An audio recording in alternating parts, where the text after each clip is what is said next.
बघा, रुक्मिणी स्वयंवर. विदर्भ देशाचा राजा, त्याला रुक्मांद आणि रुक्मिणी अशी दोन मुलं होती. आता रुक्मिणी ही तिचं प्रेम कोणावर होतं? कृष्णावर होतं. आणि तो रुक्मांद आहे ना, त्याचं आणि कृष्णाचं वैर होतं. तो जरासंधाचा मित्र होता. जरासंध, कालियवन हे कृष्णाचे वैरी होते. त्याचा ते तिरस्कार करत होते. आणि मग त्या रुक्मिणीचा स्वयंवर ठरला, जरासंधाला ती द्यायची. मग रुक्मिणीनं एक ब्राह्मणाला पत्र लिहिलं आणि तो पत्र घेऊन द्वारकेला गेला. आणि मग ती पत्र कृष्णाने वाचलं. तिनं सांगितलं, माझा विवाह हा शिशुपालाचे ठरलेला आहे, तर माझं तुमच्यावर प्रेम आहे. तुम्ही जर नाही आले तर मी काय करील? आत्महत्या करील. मग कृष्णाने काय सांगितलं बलरामाला, मी जातो विदर्भ देशामध्ये. आणि कृष्णाने रथ सजवला. आणि मग तिनं सांगितलं होतं पत्रामध्ये का त्यांनी रुक्मांदाने बंदोबस्त ठेवला होता कृष्ण येणार आहे म्हणून. आणि मग मी ज्या वेळेला लग्न लावायचं असतं त्या लग्नाच्या अगोदर देवीची पूजा करायची असती. आणि मी ज्या वेळेला देवीची पूजा करायला येईल त्यावेळेला तिथं तू हजर राहा.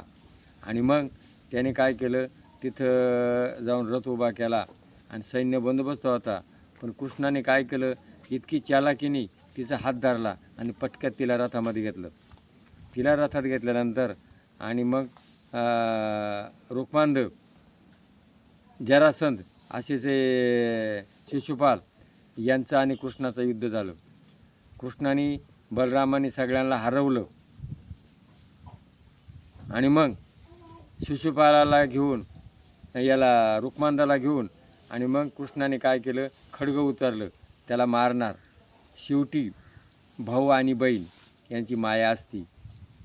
आणि मग रुक्मिणीने काय केलं, त्याला अडवलं, म्हणून त्याला मारू नका.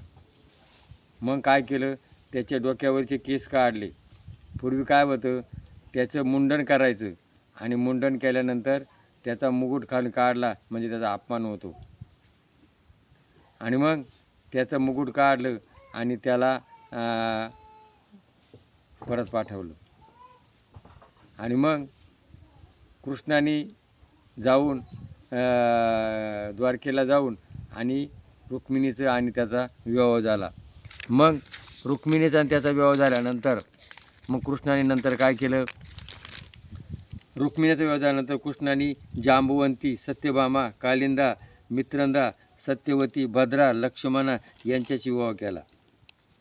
आता ही एक काल्पनिक कथा आहे. रुक्मिणी म्हणजे कोण? माया, प्रेम. आणि श्रीकृष्णाचे 8 विवाह म्हणजे अष्टदा प्रकृती. विद्यात्याची सेवा करणे होय. ज्या वेळेला भगवंताची सेवा करायला लागती त्यावेळेला 8 प्रकारच्या भक्ती, 9 भक्ती. आणि 8 प्रकृती, भूमी, जल, अग्नी, वायू, आकाश, मन, बुद्धी, अहंकार अशा 8 प्रकृती आहेत त्या जीवाच्या.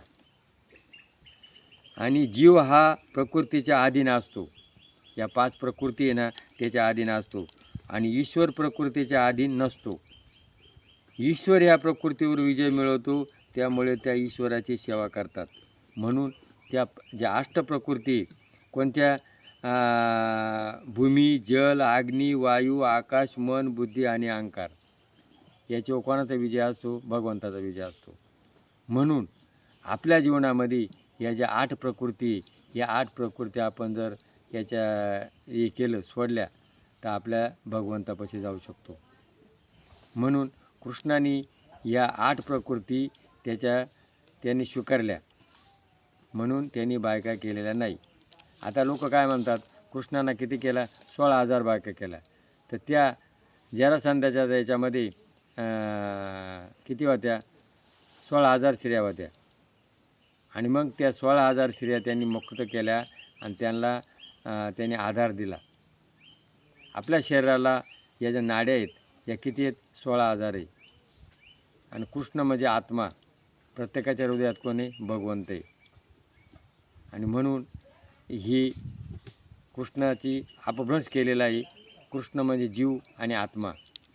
म्हणून आपल्याला जर एखाद्या मुलीचं लग्न होत नसेल आणि तिनं ही जी मी सांगितलेली कथा आहे रुक्मिणी स्वयंवर, ही कथा जर तिनं ध्यानपूर्वक ऐकली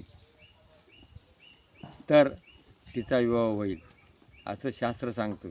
म्हणून ज्याचा विवाह झालेला नाही त्या मुलींनी मी सांगितलेली ही कथा आहे की तिनं ध्यानपूर्वक निदान 1.25 महिना जर ऐकली तर तिच्या मनातली इच्छा पूर्ण होती असं शास्त्र सांगतं. तर आपल्याला ही कथा मी सांगितलेली आहे आणि ही जर आपल्याला पटली असेल तर या व्हिडिओला क्लिक करा. जय भैरवनाथ महाराज की जय.